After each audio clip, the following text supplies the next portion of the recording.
गाझामधील या छायाचित्राला world press photo of the year पुरस्कार। तुम्हाला आता प्रश्न पडला असेल की असं काय आहे या छायाचित्रात, तर चला जाणून घेऊया। बऱ्याच वेळा कितीतरी शब्दांपेक्षा एखादं छायाचित्र खूप काही सांगून जातो आणि हे असंच छायाचित्र आहे।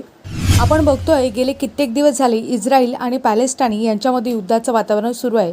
इस्रायलच्या हल्ल्यात मारल्या गेलेल्या आपल्या 5 वर्षीय भाची सॅलीच्या मृतदेहाला मिठी मारताना पॅलेस्टाईनी महिला आहेत इनास अबू मामार यांचं हे छायाचित्र आहे।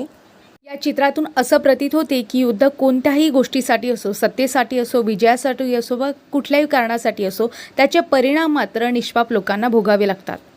आणि हे दुःखद छायाचित्र रॉयटर वृत्तसंस्थेचे मोहम्मद सालेम यांनी टिपलं आहे।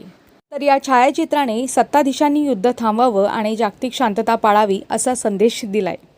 अशाच नवनवीन माहितीसाठी लाईक, शेअर आणि सबस्क्राईब करायला विसरू नका। धन्यवाद।